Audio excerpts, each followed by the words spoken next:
Le livre de Jasher ou le livre du juste. Lecture de la section de Kaïye Sarah. Livre de la Genèse, chapitre 24. Toute la vie de Sarah fut de 127 ans. Elle mourut à Kariat Arbé, qui est Hébron, dans le pays de Canaan. Et Abraham s'y rendit pour la pleurer et faire ses funérailles. Et Abraham se leva de devant la dépouille de son épouse, et s'adressant aux enfants d'Heth, il leur dit, « Je suis parmi vous étrangers et habitants. Concédez-moi la propriété à un tombeau pour enterrer ma morte de devant ma présence. » Ils lui répondirent, « Voici que tout ce pays est devant toi. Enterre ta morte dans le meilleur de nos sépulcres, car nul ne te le refusera. » Abraham dit, « Puisque vous êtes si bien disposés, intercédez pour moi auprès d'Éphron, fils de Séor, afin qu'il m'accorde la caverne double qui est à l'extrémité de son champ.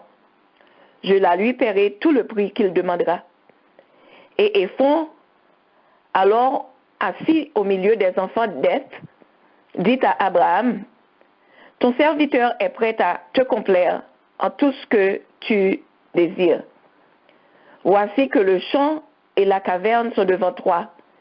Tu en donneras ce qu'il te plaira. » Abraham lui dit, « Non, pas ainsi, mais je veux acquérir, moyennant leur prix complet, la caverne et le champ comme possession éternelle, pour en faire un lieu de sépulcre. » Et Éphron et tous ses frères consentirent à cette proposition.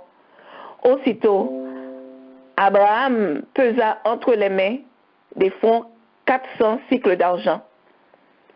Et la vente fut écrite sur une feuille revêtue de leur sceau, ainsi que du témoignage de 4 témoins, dont les noms étaient Amigal, fils d'Abisué, Éthéen, Élioran, d'Asunas, Évéien, Abdon, fils d'Ahira, Gomérien, Actil, fils d'Abidès, Sidonien. Lorsque l'acte de la vente eut été authentiqué, selon la coutume, Abraham enterra avec de grands honneurs Sarah, vêtue magnifiquement. Sem, fils de Noé, avec son fils Héber, Abimelech, Aner, Escol et Mambré, ainsi que tous les grands du pays, suivaient le convoi. Abraham fit durer le deuil pendant 7 jours, après lesquels il envoya Isaac à la maison de Sem et d'Héber pour y être instruit dans la doctrine de Jéhovah. Et Isaac y demeura 3 ans. Et Abraham retourna avec tous ses serviteurs à Bersabée, lieu de son habitation. Après 1 an révolu, vint à mourir Abimelech, roi des Philistins. Il était âgé de 139 ans. Et Abraham se transporta avec tous ses hommes au pays des Philistins pour consoler la maison d'Abimelech et tous ses serviteurs. Après quoi, il s'en retourna chez lui. Et Abimelech étant mort, tous ceux de Gérard prirent son fils Némlak, âgé de 12 ans, et le firent régner à la place de son père. Et ils lui imposèrent le nom d'Abimelech, car, selon la coutume de Gérard, tous les rois portaient le nom d'Abimelech. Et Lot aussi mourut en ces jours-là, dans la 39e année d'Isaac, fils d'Abraham. Et tous les jours de Lot furent de 142 ans. Et voici les fils de Lot, nés de ses filles, Moab, l'aîné, et Ben-Ami. Ceux-ci prirent des femmes du pays de Canaan et eurent des enfants. Les enfants de Moab furent Er, Maïon, Tarsin et Canville. Ce sont là les 4 patriarches des Moabites jusqu'aujourd'hui. Les enfants de Ben-Ami, Jérim, Hisson, Rabot, Sélon, Aïnon et Méyom. Ce sont les 6 patriarches des Ammonites jusqu'au présent jour. Les diverses familles des enfants de Lot se mirent en quête d'autres pays, car elles étaient devenues trop nombreuses pour demeurer ensemble. Et elles s'établirent dans les régions de leur convenance et y bâtirent des villes qu'elles dénommèrent de leur propre nom. En ce temps-là mourut Nacor, fils de Taré et frère d'Abraham, dans la 40e année de la vie d'Isaac. Et il fut enterré à Haran. Et tous les jours de Nacor furent de 272 ans. En apprenant la mort de son frère, Abraham en fut extrêmement affligé. Et il regretta longtemps son frère. Abraham fit venir devant lui Eliezer, son principal serviteur, et intendant de sa maison. Et il lui dit, « Voici que je suis devenu vieux et avancé en âge, et j'ignore le jour de ma mort.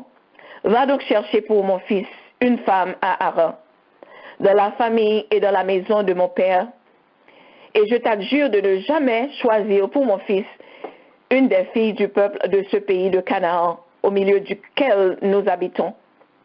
Jéhovah, Dieu du ciel et de la terre, qui m'a retiré de la maison de mon père pour m'amener ici et qui m'a promis de donner à ma postérité ce pays en possession éternelle, enverra lui-même son ange devant toi pour que tu réussisses dans ton voyage. » Eliezer dit à son maître, « Si la femme que je trouverai dans ta parenté refuse de me suivre jusque dans ce pays-ci, ramènerai-je ton fils au pays de ta naissance? » Abraham lui répondit, « Garde-t'en bien. Jéhovah devant qui j'ai constamment marché fera réussir l'objet de ton voyage. » Et Eliezer s'engagea par serment de se conformer à tout ce que son maître lui prescrivait. Il prit 10 chameaux de ceux de son maître et partit pour Haran, la ville de Nacor et de Taré. Et Abraham envoya chercher à la maison de Sem et d'Héber Isaac, qui revint chez son père à Bersabée. Cependant, Eliezer et les hommes qu'il avait avec lui arrivèrent auprès de Haran, et ils s'arrêtèrent hors de la ville près d'une fontaine, où ils firent reposer les chameaux. Là, Eliezer invoqua l'assistance du Dieu de son maître. Et Jéhovah l'exauça en faveur d'Abraham, son fidèle serviteur.